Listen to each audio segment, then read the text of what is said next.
Welcome to Through the Bible in a Year with Pastor John. We invite you to join us at 1 Oakleigh Avenue in North Providence, Rhode Island. This podcast is presented to you by The Way Ministries, supported by listeners like you. For donations, live videos, podcasts, and more, please visit www.thewayministriesri.org. Thank you and have a great day.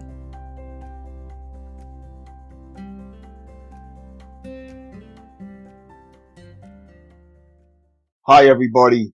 Welcome to Through the Bible in a Year with Pastor John. So glad you could join me today to get a portion of God's Word. Today we're going to begin in day 147, May 26th. Job, chapters 29 to 31. Job's final plea. Third debate. Overview. Job's advisors have at last grown silent, but the problem of his suffering persists.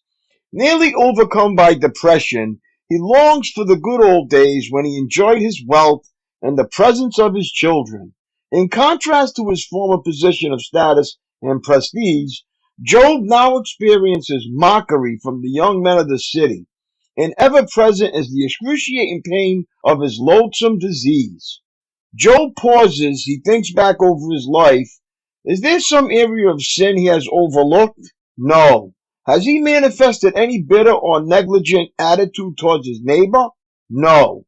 Has he demonstrated an attitude of insensitivity toward God or others? No. And so with his personal and public life, an open book before God, Job rests his case. Chapter 29, the good old days. Chapter 30, the bad new days. Job remembers. Chapter 31, a personal inventory. Job re-examines. Insight. A place of influence. Job 29, verse 10. Job was apparently an important figure in his society. 29:10. When he entered the gates and the square, the sites for a city's legal and business transactions, elders, princes, and city officials stood to honor him. Insight. Job's moral inventory. Job 31:24-40. Notice the three areas of Job's self-examination. 1. Personal life. 31:1-12. He checked for the sins of lust, lying, and adultery. 2. Public life. 31:13-23. He checked his treatment of servants, widows, orphans, and the needy. And 3. Spiritual life. 31:24-40. He checked his use of money, worship of God, attitude toward revenge, use of hospitality, and purity of motives. Job, chapter 29. Job speaks of his former blessings. Job continued speaking. I longed for the years gone by when God took care of me, when he lit up the way before me, and I walked safely through the darkness. When I was in my prime, God's friendship was felt in my home. The Almighty was still with me, and my children were around me. My steps were awash in cream, and the rocks gushed olive oil for me. Those were the days when I went to the city gate and took my place among the honored leaders. The young stepped aside when they saw me, and even the aged rose in respect at my coming. The princes stood in silence and put their hands over their mouths. The highest officials of the city stood quietly, holding their tongues in respect. All who heard me praised me. All who saw me spoke well of me. For I assisted the poor in their need and the orphans who required help. I helped those without hope, and they blessed me. And I caused the widows' hearts to sing for joy. Everything I did was honest. Righteousness covered me like a robe, and I wore justice like a turban. I served as eyes for the blind and feet for the lame. I was a father to the poor and assisted strangers who needed help. I broke the jaws of godless oppressors and plucked their victims from their teeth. I thought, surely I will die surrounded by my family after a long, good life. For I am like a tree whose roots reach the water, whose branches are refreshed with the dew. New honors are constantly bestowed on me, and my strength is continually renewed. Everyone listened to my advice. They were silent as they waited for me to speak. And after I spoke, they had nothing to add, for my counsel satisfied them. They longed for me to speak as people long for rain.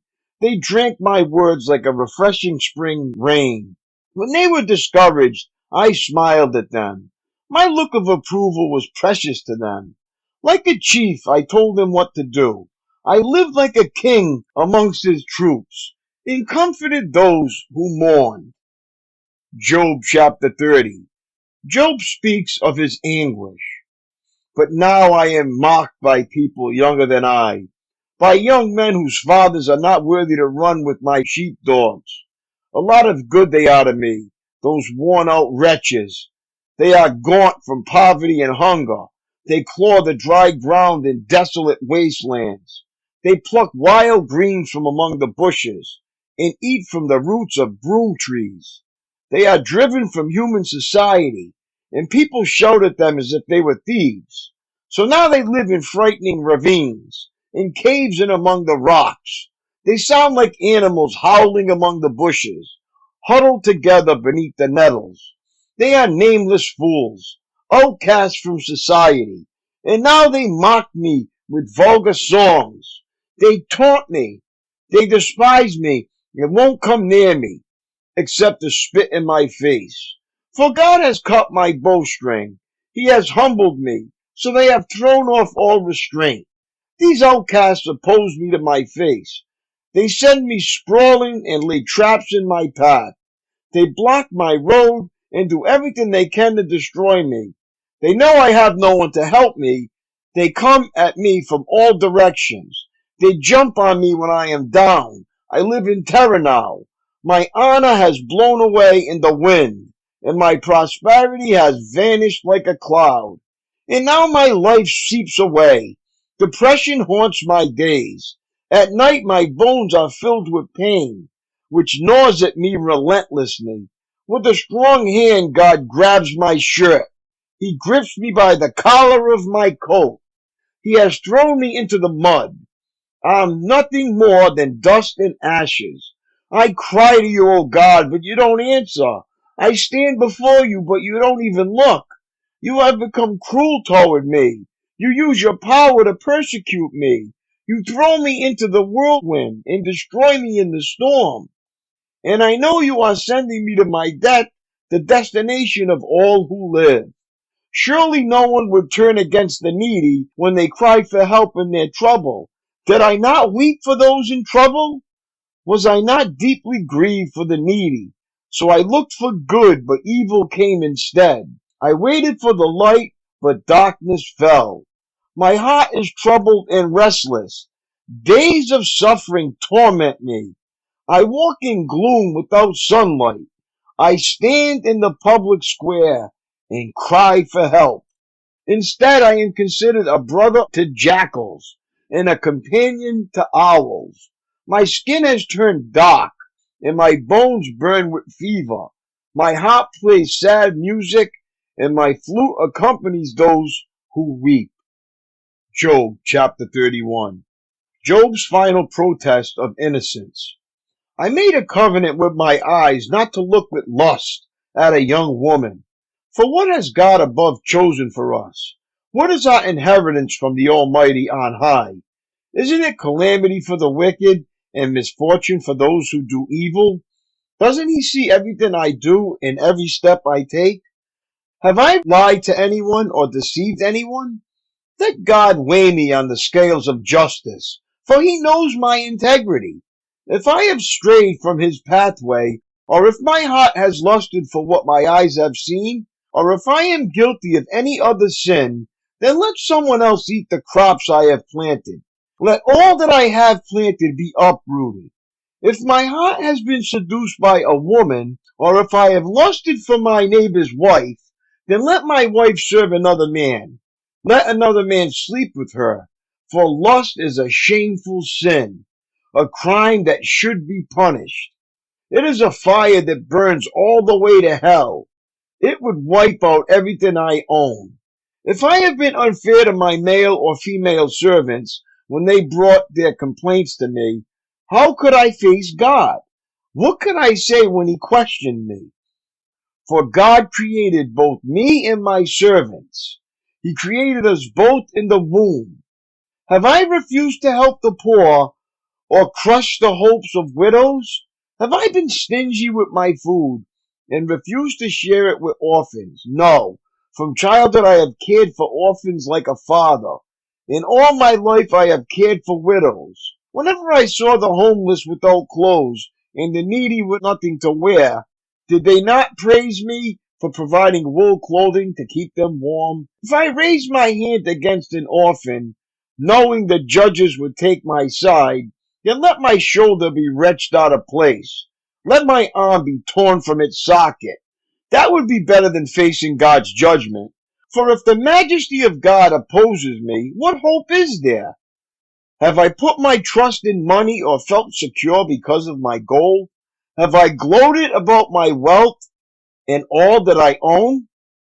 Have I looked at the sun shining in the skies or the moon walking down its silver pathway and been secretly enticed in my heart to throw kisses at them in worship?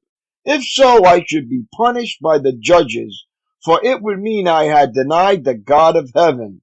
Have I ever rejoiced when disaster struck my enemies, or become excited when harm came their way?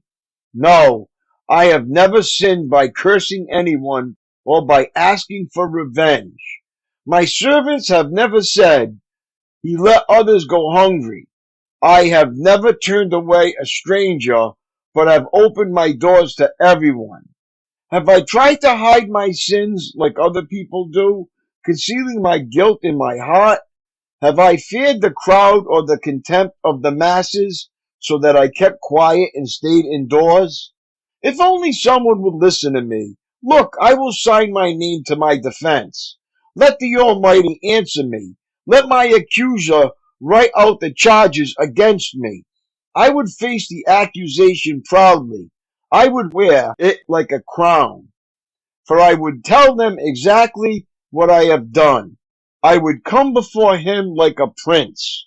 If my land accuses me, and all its furrows cry out together, or if I have stolen its crops, or murdered its owners, then let thistles grow on that land instead of wheat, and weeds instead of barley. Job's words are ended. My daily walk. All good store managers periodically take stock of their inventory.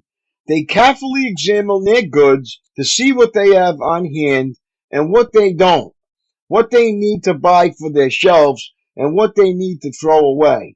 And they do this at regular intervals.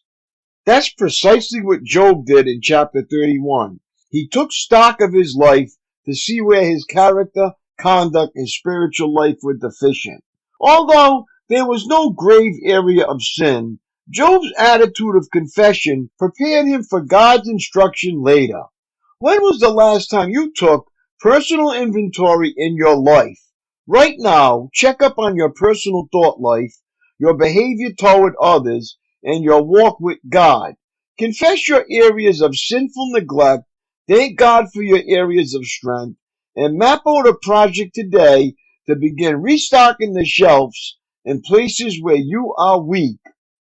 Suffering can produce great depths of character, mature understanding, warm compassion, and rich spirituality. Oh, those words are so true. That's all for today, my friends. It was great reading along with you.